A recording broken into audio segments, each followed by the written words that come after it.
Wow, is that Joy? How the child has grown. God is wonderful.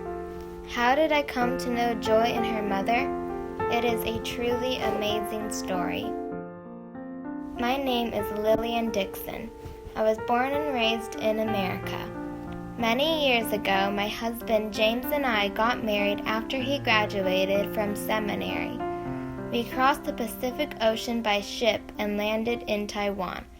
We wanted to share the good news of Jesus Christ with the Taiwanese. James and I learned the Taiwanese language and began to work. He was a principal of a local seminary, often preaching at various places, whereas I made regular visits to the mountain areas, hospitals, and prisons, finding doctors for invalids and homes for orphans. The day I met Joy, I was out on a prison visit with Dr. Dale, the physician. On our way home, Dr. Dale had taken off his glasses and could barely keep his eyelids open. When we passed by an orphanage, my heart suddenly began to beat so fast, as if it were going to leap out of my chest. I turned to Dr. Dale and asked, "May we stop by the orphanage?" The doctor put back on his glasses with hands that shook slightly. He said, "Does it have to be today?" "Please, I have a bad feeling about this place." "All right," the doctor nodded. The floor of the orphanage was covered in filth, feeling sticky and slippery under our feet. The place was so dark I couldn't see what I was stepping on. In the shadows beside the walls were children with their bright, dark eyes staring at us. None of them responded to me when I waved my hand. I couldn't help but notice that all of them had sad and gloomy faces. Dr. Dale and I headed to the back and found ourselves in a dusky room for newborn infants. A rotten smell hung in the air in the infant room. All of their beds were dirty, as evidently no one had changed their diapers for a long time. "Dr. Dale, I think these babies are all sick," I cried when I touched the children's foreheads, finding them all to be burning hot. "Lillian, we can't save everyone," said Dr. Dale as he began to examine the infants one by one, placing his stethoscope on their little chests. At last he stood at a bed with his brows suddenly knitted and his shoulders slumped. "What is it?" I asked. "This child won't survive the night," the doctor said with obvious worry. "No, we have to save her." I picked up the infant and ran to the McKay Memorial Hospital. In the McKay Hospital, doctors and nurses took good care of the baby. She put on weight day by day and regained her smile and energy. Finally, she was discharged from the hospital.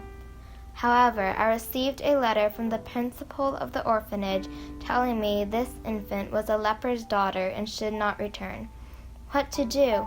I decided to take her to my home. Seeing me holding an infant at our doorstep, James raised his eyebrows but asked nothing. He then made funny faces at the baby and got her giggling. "Shall we let her stay with us?" I asked. James smiled and replied softly. Our kids, Ronnie and Marilyn, have both grown up and left home. This cute little one came just in time. She will fill our house with joy again. Thus, we named her Joy. I hired a nanny to look after Joy when I was out for work. Having seen them getting to know each other, I sneaked out of the house. Unexpectedly, the nanny rushed after me with Joy in her arms when I had just stepped out of the door, saying while still catching her breath, "Ma'am, there is a red mark on her neck. Could it be leprosy?" I was worried and called Dr. Dale to check it out. The doctor frowned as he looked at the red mark for a while. Finally, he remarked, "This is just a birthmark. It will fade away as she grows up." What a relief. The nanny carried Joy back while I hurried towards the leprosy sanatorium. The patients were confined in the sanatorium for quarantine. Some felt bored, some missed their families, some laid in silence all day long. People might fear leprosy, taking it as an incurable disease. However, leprosy can be cured if the patients take the medicine on time.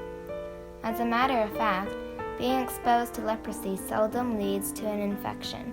Taking myself as an example, I went in and out of the sanatorium and remained healthy. I came to the patients to sing and pray together. Also, I wanted to tell them stories about Jesus. Some of the patients found the stories interesting, so they started to smile at me and even shared with me their own stories.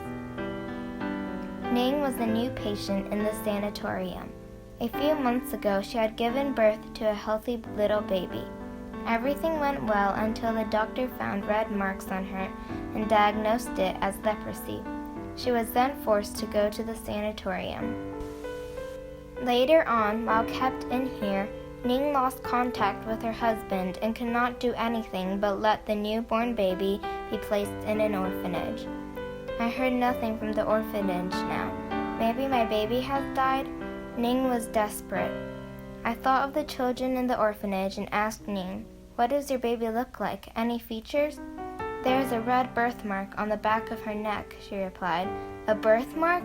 My eyes widened and I asked her more details. Which orphanage was she sent to? When was she there? Replying to me with tears, Ning broke down and sobbed aloud. The more I learned, the more I was convinced that Joy must be Ning's daughter. I patted Ning on her shoulders and said, "Your daughter is now staying in my house." Ning suddenly lost her words and stopped crying. "Don't you worry anymore. I will look after her. All you have to do is get well soon." A couple with leprosy also sent their baby twins to me.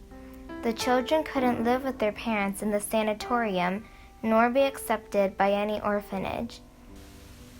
There were more and more homeless infants, but we ran out of room for them. Moreover, James and I started to receive warnings from our superior. "Stop adopting children. Send them away." All I could do was pray, "Lord, where is the place you have prepared for the children?" The next night, the doorbell rang when James and I were ready for bed. James went to answer the door. Who could it be at such a late hour? It turned out that the visitor was William Robert, an American minister and radio host. Robert apologized for paying a late visit and explained his purpose of learning more about our missionaries in Asia. James and I were very happy to chat with this unexpected visitor from home. We shared stories about our missionary journey in Taiwan and told him our dilemma. Our children of the lepers needed a home. 2 weeks later, I received a telegram from Reverend Robert. We received some donations directed especially for the lepers' children in Formosa after broadcasting your story. James and Lillian, here is $2,500 US.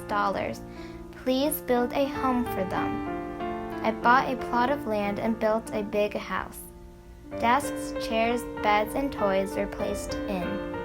One by one, the children of the lepers moved into the home that we named House of Joy.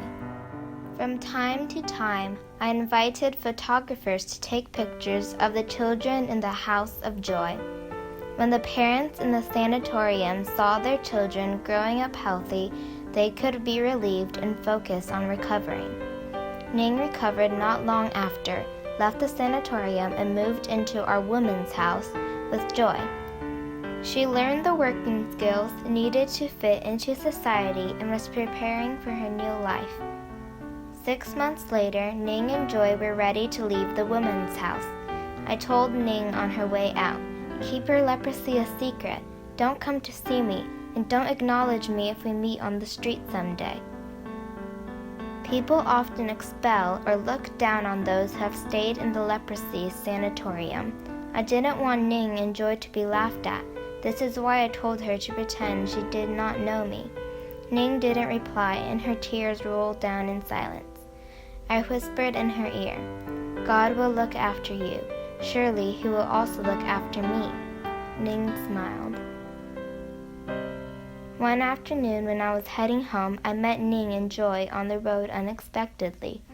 I gave Ning a hint not to acknowledge me. Joy probably didn't remember me anymore, but she kept smiling at me. Little Joy, we don't know each other, right? Joy, oh Joy, my heart is filled with joy as long as I see you. Don't you think God is truly amazing?